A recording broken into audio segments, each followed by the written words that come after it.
Salut à tous, j'espère que vous allez bien. On se retrouve aujourd'hui pour parler du Barça en ce vendredi 18 novembre et on commence tout d'abord avec la Coupe du Monde, vu que ça commence dans 2 jours et beaucoup de Blaugrana vont jouer cette Coupe du Monde. Là par exemple une photo de Carles Puyol, l'ancien Blaugrana avec la Coupe du Monde remportée en 2010. Et on va parler de la sélection espagnole parce qu'il y a quand même 7 joueurs du Barça qui évoluent avec la sélection espagnole.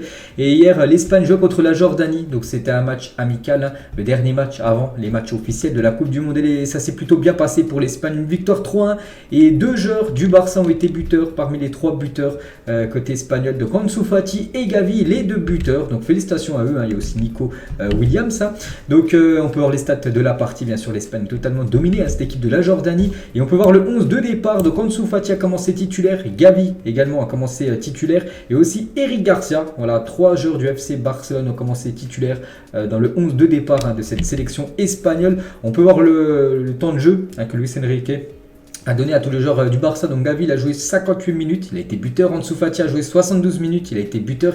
Eric Garcia, pareil titulaire, il a joué 72 minutes. Alba et Ferran Torres ont joué les 32 dernières minutes et Busquets et Pedri n'ont pas joué cette rencontre. Peut-être Busquets et Pedri seront peut-être des joueurs titulaires pour le premier match de la Coupe du Monde. Donc eux peut-être n'ont pas joué ce match pour ne pas prendre de risque d'être blessés. Et sinon les autres qui seront peut-être remplaçants, on va dire, comme peut-être Ansu Fati ou même Eric Garcia. Donc voilà, eux ont joué hier. Donc voilà, il y a pas mal de joueurs du Barça qui ont joué, ils ont été bons. Hier, les joueurs du FC Barcelone, même toute l'équipe espagnole a été bonne hier. Et buteur ce soir, bien sûr, nos pépites Ansu Fati et Gavi, on va les féliciter. Quelques photos du match hier. Donc par exemple, il y a Ansu Fati après son but. Félicité par Marcos Asensio, les gars, que on sait que le Barça, il y avait des rumeurs qu'il aurait pu peut-être venir du côté de Barcelone, c'est un joueur du Real Madrid, n'oubliez pas bien sûr Asensio, et le jeune Gavi aussi, voilà, lors de son but, donc voilà, félicitations à eux, et n'oubliez pas que c'est des jeunes joueurs, donc Fati il a seulement 20 ans et Gavi il a seulement 18 ans, et ils ont été buteurs, bien sûr c'est l'avenir, on va dire, du Barça, et c'est aussi l'avenir de la sélection espagnole. Et on peut voir la une du journal Sport aujourd'hui, c'est Ansu Fati qui fait cette une. Je suis là tout simplement. Fati fait forte impression pour son retour en sélection. Il se retrouve en couverture du journal Sport. On va le féliciter. Ansu Fati, il a une journal Mundo Deportivo. Donc des enfants, des hommes en or, en gros, des enfants en or tout simplement. Voilà, avec Ansu Fati et Gavi. Et enfin pareil, sur cette couverture à Mundo Deportivo. N'oubliez pas, c'est un journal spécialisé bien sûr sur l'équipe du FC Barcelone. Toujours avec Fati à la fin du match, je ne ressens aucune pression supplémentaire de jouer la Coupe du Monde, je suis prêt. Je tiens à remercier Luis Enrique de l'avoir fait confiance pour être dans le groupe de l'Espagne. Donc voilà, il est prêt bien sûr, il a hâte que ça commence cette Coupe du Monde Ansu Fati. Et peut-être une photo qui pourrait peut-être être véridique là dans un mois, quasiment jour pour jour. Je crois qu'en plus c'est dans un mois jour pour jour, vu que la finale je crois que ça se joue le 18 décembre, le 18 novembre. Peut-être Ansu Fati avec le trophée de la Coupe du Monde, on verra bien sûr. Et Luis Enrique sur Ansu Fati, il a une relation spéciale avec les buts marqués. Il a été très bon hier lors de ce match contre la Jordanie. Alejandro Balde, donc lui il joue avec l'équipe U21, bien sûr de la sélection espagnole, en mode selfie et en mode surtout autographe. Alejandro Balde. On va parler des autres sélections. La sélection néerlandaise aujourd'hui, la sélection hollandaise a fait participer des travailleurs à l'entraînement, donc des travailleurs des stades.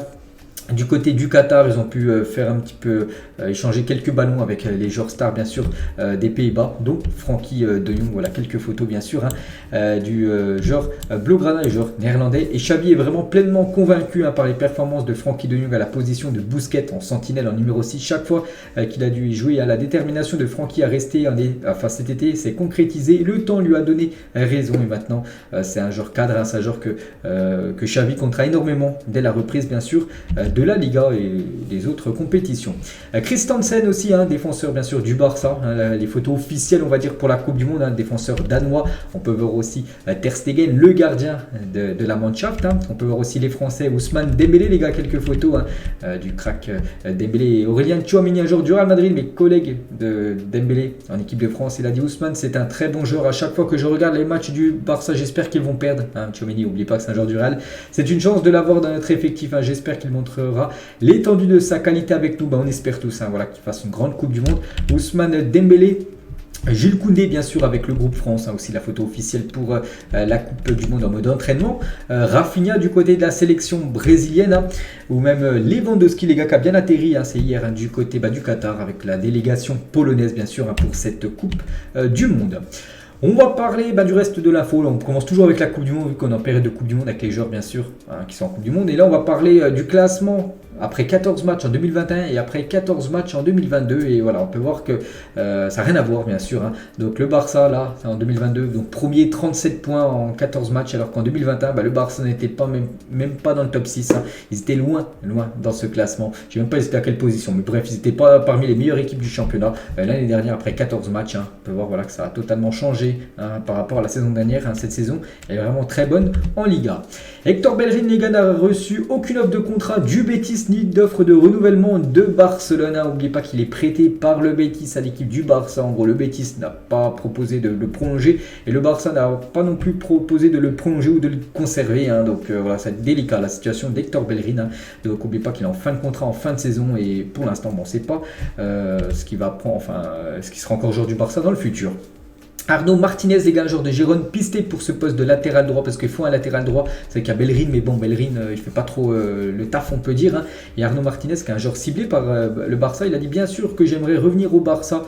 Si je reviens, je vais être en équipe première. J'ai été un supporter, inculé toute ma vie. Ma famille m'a fait membre du club quand j'étais né, donc je savais même pas qu'il avait joué au FC Barcelone. Donc voilà, quelque chose que j'apprends aujourd'hui, qui jouait du côté du Barça dans le passé. Il aimerait revenir cette fois-ci, jouer avec l'équipe première, c'est son rêve. N'oubliez pas qu'il défenseur droit, il est pisté tout simplement pour faire son retour à Barcelone.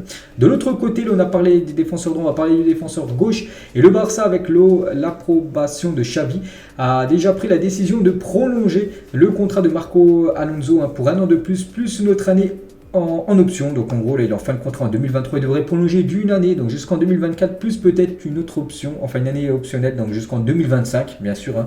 Donc voilà, contrairement à Hector Bellerin, lui devrait rester une saison de plus du côté de Barcelone. Marcos Alonso, concernant un autre défenseur gauche, c'est Jordi Alba. Et selon un sondage réalisé par Mundo Deportivo, 47% des supporters du Barça souhaiteraient le départ de Jordi Alba à la fin de la saison. 26% d'entre eux souhaitent que le joueur reste jusqu'à la fin de son contrat. Et 25% d'entre eux souhaitent qu'il quitte le club dès janvier. Donc voilà, en gros, beaucoup de supporters quand même espèrent le départ de Jordi Alba donc à la fin de la saison. Et concernant Léo Messi, parce que dans le journal Mundo Deportivo, il y a eu pas mal de sondages. D'après un sondage Mundo Deportivo, 54% des fans du Barça veulent le retour de Messi contre 43% qui sont contre en gros un retour de Messi. On peut voir quasiment 1 sur 2, un est ok pour son retour et l'autre n'est pas ok. Donc voilà. Est-ce que vous êtes plutôt ok ou contre un retour de Léo Messi, les gars? Donc on peut voir quand même il y en a pas mal quand même qui veulent pas le retour de Léo Messi au sein du club, et voilà que la page a été tournée avec Messi, il a fait son temps et que maintenant il faut penser tout simplement à bâtir une équipe sans Léo Messi. On peut voir qu'actuellement ça se passe plutôt bien, surtout en Liga. Et là Porta, les gars, par rapport au départ de Messi, je prends mes responsabilités, même si je n'avais pas beaucoup d'options non plus. La vérité est que c'était un problème qui m'a laissé une épine dans la gorge, parce que j'avais le sentiment qu'il aurait pu être mieux résolu, tout simplement, ce départ de Messi. Du jour au lendemain, il aurait pu mieux, on va dire, gérer le dossier, peut-être pu conserver Léo Messi. Donc bien sûr, il a d'énormes regrets, Juan Laporta.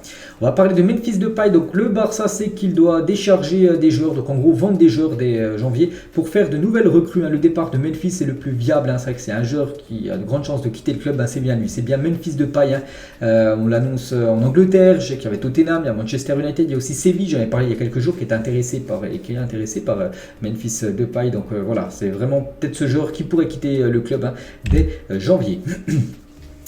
Toujours avec Barcelone, donc tentera de conclure des accords de parrainage et des matchs amicaux pour générer des sources de revenus et augmenter son espace de fair play financier avant le marché des transferts de janvier. C'est peut-être un match de prestige. N'oubliez pas que le FC Barcelone, souvenez-vous, avait joué un match en Australie en fin de saison dernière, parce que c'était un match qui avait rapporté plus de 5 millions d'euros au club.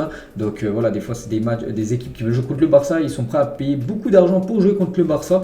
Donc c'est pour ça que ça peut faire une rentrée d'argent au club, et bien sûr ça c'est bon à prendre. Pablo Torre, quelques déclarations de Pablo Torre qui est avec le Barça Athletic actuellement. Il joue aussi avec l'équipe U21, il n'est pas à la Coupe du Monde. Le joueur qui m'a le plus soutenu, Jordi Alba. Tous les vétérans m'ont aidé, mais Jordi est celui qui a toujours soutenu tout le monde et celui qui a été le plus proche de moi. Pedri, même s'il est jeune, il agit aussi comme ça. Il est très attentif à moi. Voilà ce qu'elle peut dire Pablo Torre par rapport aux joueurs qui l'ont plus soutenu, par rapport à son arrivée à Barcelone. Il dit aussi, vous pensez partir en prêt, parce que c'est vrai qu'il a très peu de temps de jeu en équipe première. Je veux rester, continuer à m'améliorer, continuer à apprendre des meilleurs. Je savais que ça allait être difficile. Mon rêve a toujours été de jouer ici. Je me fais confiance. Je sais qu'un jour, à force de travail, je pourrai y arriver et d'avoir beaucoup de temps de jeu voilà, du côté de l'équipe A. Est-ce qu'on me demande beaucoup de photos, vu que maintenant aller jouer au Barça, il est ultra connu. Maintenant, je passe encore un peu inaperçu, mais il y a aussi des gens qui me reconnaissent. Je suis très calme à Barcelone, c'est une ville que j'adore. Je me sens bien dans le dressing chambre. Bon, voilà. Je sais pas, la traduction des fois un petit peu bizarre. Toujours avec Pablo Torre, la Ligue des Champions. Nous rêvons tous de jouer dans cette compétition, être dans le 11 de départ et entendre l'hymne de la Ligue des Champions est quelque chose de très spécial, bien sûr. Cette hymne de la Ligue des Champions qui booste chaque jour, bien sûr, avant une rencontre. Comment se passe le jeu sous Xavi? Il a dit il n'y a pas de pression supplémentaire car c'est lui l'entraîneur. Il vous donne des outils pour mieux contrôler, pour anticiper, pour jouer plus facilement, pour ne pas perdre le ballon. Il nous aide tous. C'est l'entraîneur idéal du Barça parce qu'il connaît très bien, bien sûr, Barcelone, Xavi. Puis c'est vrai que c'est l'entraîneur parfait pour cette équipe. Toujours avec Pablo Torre, qu'est-ce que cela signifie d'être un joueur du Barça? Vous le prenez comme normal quand vous arrivez pour la première fois que vous voyez des joueurs comme Pedri, Busquets ou même Gérard Piqué. C'est un choc, mais au final, ce sont des gens très normaux, ils essayent tous de vous aider dans tout, voilà, dans l'adaptation, on va dire, du côté au sein du club.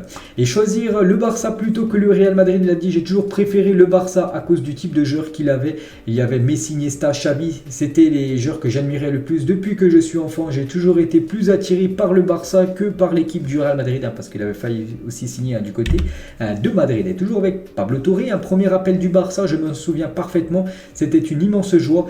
Il y avait plus d'équipes intéressées, mais dès que le Barça m'a appelé, j'ai été clair, je voulais aller à Barcelone. Comme j'ai dit, il y avait pas mal d'équipes qui étaient intéressées, dont le Real, dont le Barça. Et dès qu'il a entendu le Barça, indirectement, il a voulu signer dans ce club. Toujours avec le FC Barcelone, on apprend que le mois prochain, au mois de décembre, sur Prime Video, les gars, donc le Barça, une nouvelle ère. En gros, ça sera un documentaire sur le FC Barcelone qui va sortir. Donc Barcelone et Prime Video sortiront un long documentaire de 5 épisodes sur les événements du club au cours des 2 dernières années. Donc les épisodes comprendront la défaite 8-2 contre le Bayern et tout jusqu'à cette saison. Donc il y aura dans ce reportage le départ de Suarez, la période de Quique Sétienne, le fax de Messi et sa dernière saison au club et les élections de Laporta, les départs de Koeman, l'arrivée de Xavi, les recrutements depuis 2021-2022, la prolongation d'Ousmane Dembélé, tout ça. Bien sûr, il y aura des articles, des infos en plus sur ce documentaire, les gars, qui sortira sur Prime Video en décembre prochain. Donc on aura le temps, bien sûr, d'en reparler quand ça sortira. On va féliciter Alexia Putellas. Elle a reçu hier le prix de la meilleure joueuse de l'année 2022 au Globe Soccer Award du côté de Dubaï. On va la féliciter, bien sûr, c'est amplement mérité pour la joueuse du FC Barcelone. Et on finit aujourd'hui, les gars, avec toujours le Barça, bien sûr, et le kit, en gros, le 3e maillot du FC Barcelone pour la saison prochaine. J'avais dit les couleurs dominantes devaient être cette couleur de bleu, et par exemple une photo montage avec bien sûr la veste et aussi le maillot du 3e maillot du Barça pour la saison prochaine. Il est tout simplement sublime. Donc voilà, les gars, ce qu'on va dire aujourd'hui concernant le FC Barcelone. J'espère que ça vous a plu. On se retrouve demain pour le prochain numéro. Bonne journée à vous et à demain.